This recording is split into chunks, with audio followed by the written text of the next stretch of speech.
예, 다행스럽게도 코스피가 하루 만에 3,000포인트를 강하게 돌파, 회복하고 있습니다. 변동성 장세 어떻게 대응할까? 오늘은 메리츠증권 강남금융센터 정영훈 과장님과 함께하겠습니다. 어서 오십시오. 네, 안녕하세요. 다행스럽죠? 어제 만약에 미국 증시가 좀 또 밀렸고 그리고 네. 우리 증시 또 밀렸다면 사실은 굉장히 불안해질 텐데 오늘 강하게 좀 반등을 돌려놓는데요. 전반적인 시황에 대한 판단은 지금 자리에 어떻게 보고 계세요?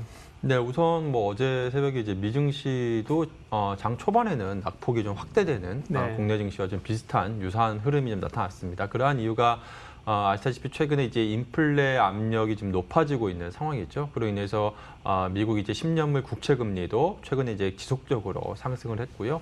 계속해서 이러한 물가 상승과 함께 이제 시중 금리가 이제 상승을 하면서 향후 이제 금리 인상 또 이제 긴축에 대한 그러한 또 우려감이 좀 불거지면서 최근에 시장의 좀 변동성이 커지고 있다라고 보시면 될 것 같습니다. 근데 어제 이제 장 초반에 미국 증시가 좀 낙폭을 그러한 이유로 좀 확대를 했다가 재차 또 파월 연준 의장의 그런 또 완화적인 그러한 통화 정책도 발언을 또 하면서 재차 좀 미증시가 좀 반등하는 그러한 좀 모습이 나타났다라고 보시면 될 것 같은데요. 당분간은 좀 이러한 좀 변동성 구간이 좀 이어지지 않을까 싶습니다. 그러한 이유가 계속해서 지금 원자재 가격 상승과 함께 물가 상승이 좀 나타나고 있는 상황이고 이로 인해서 지속적으로 향후 이제 금리 인상에 대한 그런 우려감이 주식시장에는 좀 부정적인 이슈로 좀 작용할 것 같습니다. 그렇지만 반면에 또 이제 페드에서는 계속해서 좀 완화적인 그러한 좀 유지를 계속해서 이어가고 있는 상황이기 때문에 시장에서는 지속적으로 좀 변동성이 좀 확대되는 그런 좀 움직임이 나타나지 않을까 그렇게 보여주고 있고요. 당분간 그렇다라고 한다면 지수는 조금 이제 어느 정도 박스권에 좀 움직인다라고 한다면 업종별 좀 종목별 차별화 장세가 계속해서 나타날 가능성이 높지 않을까 싶습니다. 최근에도 보면 미국 증시도 보면 테슬라 같은 이러한 대형 기술주 같은 경우에는 주가가 급락했다가 급등했다가 하는 이러한 좀 변동성이 좀 커지고 있는 반면에 이러한 기술주죠. 그렇지만 최근에 이제 원자재 가격 상승과 함께 이러한 경기 민감 섹터 같은 경우에 또한 금융업종이라든지 이러한 업종 같은 경우에는 최근에 꾸준하게 지속적으로 좀 상승하는 그러한 좀 차별화되는 모습이 좀 나타나고 있습니다. 국내 증시에서도 비슷한 그런 흐름이 좀 계속해서 좀 나타날 가능성이 높지 않나 그렇게 보고 있습니다. 네, 그러니까 지수는 좀 제한적인 수준에서 위아래 변동성이 있고요. 종목별 차별화. 그러면 이제 성장주보다는 어쨌든 경기 민감주 혹은 원자재, 금리 상승에 대한 금융주 이런 쪽으로 조금 더 포커스를 가는 게 맞다고요? 네, 현재 네. 시장 컨셉은 그러한 움직임으로 좀 계속해서 나타나고 있죠. 특히나 수급적인 측면에서 보더라도 외국인과 기관 투자자들이 오늘도 오전에 좀 보게 되면 화학업종이라든지 철강업종이나 이러한 쪽으로 계속해서 기관 외국인 투자자들의 좀 매수세가 좀 유입이 되고 있고요. 그러한 업종이 시장 대비해서 상대적으로 아웃퍼폼하는 최근에 지금 양상이 계속해서 나타나고 있습니다. 당분간은 지금 그러니까 원자재 가격, 그러니까 물가 상승과 또 금리 상승 기조가 향후에 이제 꺾인다라고 한다면 또 시장의 컨셉이 변화될 수 있겠습니다만 이러한 기조가 당분간 이어진다라고 한다면 시장 컨셉 자체도 최근의 흐름이 당분간은 이어질 가능성이 높지 않나 그렇게 보고 있습니다. 전반적인 시장에 대한 방향성과 전략은 세웠고요. 그러면 좀 더 세부적으로 섹터나 이슈에 대한 분석들 키워드로 보겠습니다. 3개 키워드 꼽았는데 오늘 주목할 첫 번째 키워드는 상반기 리플레이션 랠리가 나타날까? 아이고 어렵네요. 인플레이션 얘기는 많이 들었는데 리플레이션이라는 얘기를 많이 하는데 이게 뭔지 개념 정의 좀 해주시고 주제에 대한 말씀해 주세요. 네. 네. 최근에 시장에서 이제 리플레이션에 대한 얘기가 정말 모처럼 만에 많이 좀 회자가 되고 있습니다. 그러니까 인플레이션은 이제 물가가 상승하는 게 이제 그렇죠. 인플레이션이죠. 근데 리플레이션은 이 물가 상승과 함께 또 금리 상승까지 동반해서 상승하는 거를 이제 리플레이션이라고 보시면 될 것 같습니다. 즉 이제 그 디플레이션을 이제 벗어나서 이제 회복 국면에서 이제 물가가 회복하는 것을 이제 의미하는 게 통상적으로 이제 리플레이션이다라고 이렇게 이해를 하시면 될 것 같고요. 즉 최근에 앞서 말씀드린 것처럼 이러한 원자재 가격 상승, 즉 이제 물가 상승과 함께 최근에 이제 또 시중금리, 국채 10년물 국채금리가 상승한다라고 말씀드렸는데 이러한 지금 물가 상승과 함께 금리 상승이 동반하면서 최근에 이제 리플레이션 장세가 펼쳐지고 있다라고 보시면 될 것 같습니다. 그래서 뭐 외국인 투자자들 같은 경우에도 뭐 금융이라든지 소재, 산업재 이러한 물가 상승과 금리 상승이 동반해서 나타나게 되면 대표적으로 수혜를 받을 수 있는 그러한 업종 쪽으로 매수세가 좀 집중되는 그러한 좀 모습이 나타나고 있는 상황이고요.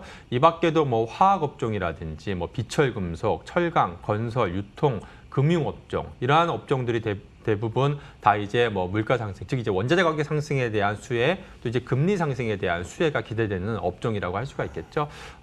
이러한 지금 업종들이 최근에 시장 대비해서 좀 강한 흐름을 보이는 이유가 바로 이러한 리플레이션 트레이드가 최근에 일어나면서 최근에 시장의 컨셉이 좀 변화하는 그러한 지금 모습이 나타나고 있다라고 보시면 될 것 같습니다. 그래서 물가 상승과 금리 상승 기조가 당분간 이어진다라고 한다면 이러한 업종들이 시장 대비해서 계속해서 좀 좋은 모습을 보일 가능성이 높다라고 볼 수가 있겠고요. 반면에 만일에 이제 뭐 최근에 이제 그런 기조, 즉 이제 물가 상승이라든지 금리 상승이 향후 이제 방향성이 바뀐다라고 한다면 예를 들어서 뭐 금리가 재차 좀 하락한다든지 시장 금리가 그렇게 되게 되면 재차 이러한 업종보다는 또 이제 성장 업종, 기존에 이제 뭐 대표적으로 뭐 미국의 뭐 테슬라 같은 그런 성장 주식 쪽으로 또 수급이 또 이동할 가능성도 있다라고 보시면 될 것 같고요. 그래서 그러한 관점으로 최근에 이러한 향후 현재 시장의 중심은 이러한 물가, 그러니까 원자재 가격과 또한 이제 금리에 대한 부분을 계속해서 좀 추이를 좀 지켜보시면서 좀 시장 대응을 해야 되지 않을까 그렇게 보고 있습니다.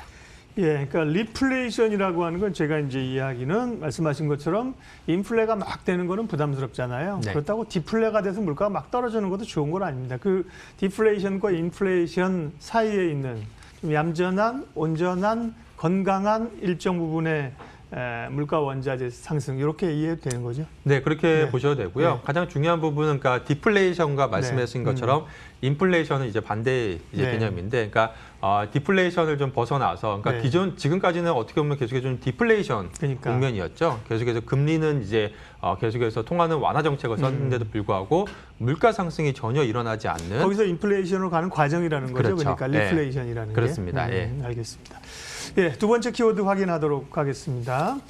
두 번째 키워드는요, 차량용 반도체입니다. 차량용 반도체가 계속해서 공급 부족 사태가 나타나서 자동차를 못 만든다는 얘기가 나오고 있는데, 미국 정부가 이제 바이든 대통령이 이 차량용 반도체 공급망을 정비하는 행정명령에 서명을 아침에 했다고 자막을 전해드렸는데요. 글쎄요, 생각보다 이 공급 부족이 영어로 쇼티지라고 하는데 꽤 길어지는 것 같습니다. 주목할 만한 업체 있나요? 예. 네, 최근에 사실 뭐 오늘 나온 그런 바이든 관련한 네. 그러한 또 뭐 이슈 외에도 최근에 이러한 차량 반도체에 대한 공급 부족 이슈는 계속해서 시장에서 제기가 됐습니다. 그래서 관련해서 대표적으로 뭐 SFA 반도체라든지 반도체 이제 조립 검사 전문 업체라고 할 수가 있겠죠. 이외에도 뭐 텔레칩스 같은 반도체 뭐 비메모리 반도체 이제 설계 업체라든지 또 뭐 IA 같은 그러한 차량용 반도체 기업들의 최근에 주가 흐름이 상당히 좀 양호하게 나타났습니다.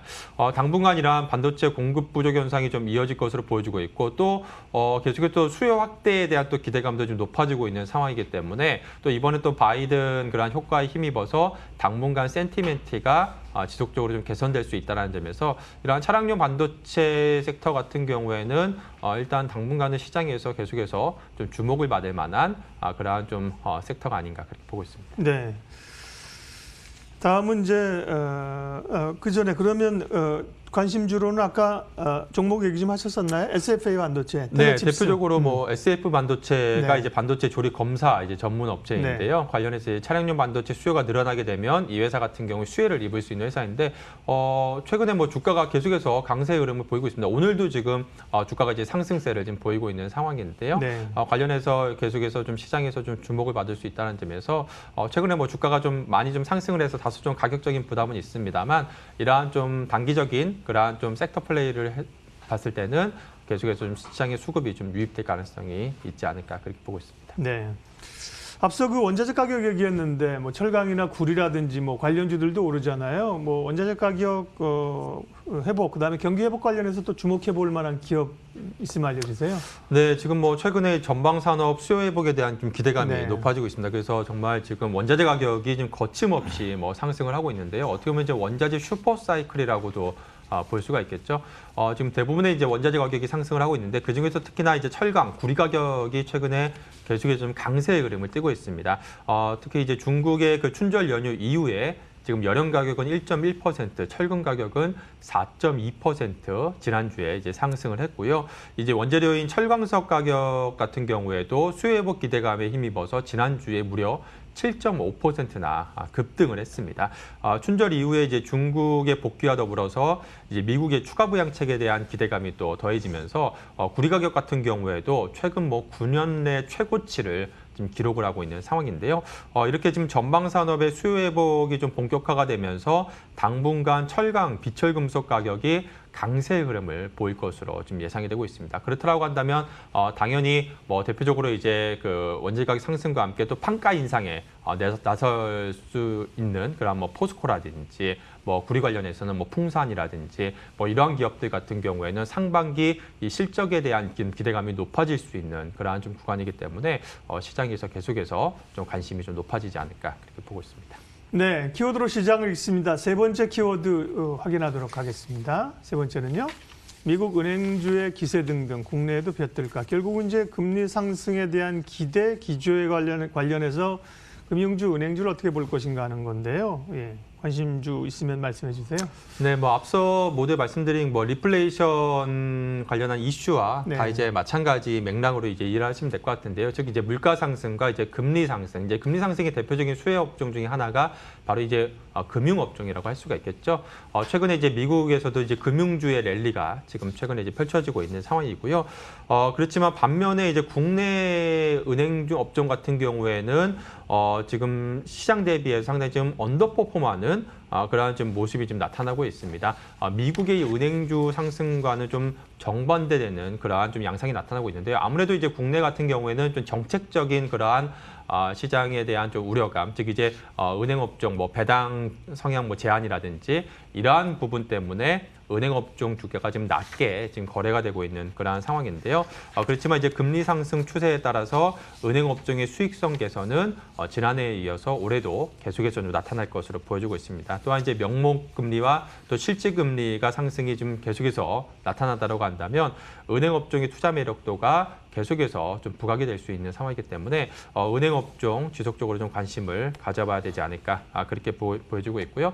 그중에서도 특히나 탑픽으로는 좀 포트폴리오가 좀 다변화되어 있는 은행 업종 내에서도 좀 신한지주 같은 경우에 가장 좀 주목할 만한 시점이 아닌가 그렇게 보고 있습니다.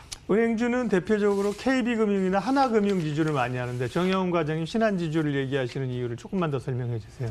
네, 하나금융 특히나 이제 KB금융과 신한지주를 많이 좀 비슷하게 좀 이제 언급을 하고 있는데요. 그러한 이유가 KB금융과 신한지주가 가장 좀 포트폴리오가 좀 다변화되어 있습니다. 즉 이제 은행에 치우치다기보다는 증권이라든지 캐피탈이라든지 다양하게 좀 분산이 되어 있기 때문에 그러한 점에서 시장에서 계속해서 KB라든지 신한지주를 좀 언급하고 있는 상황이고요.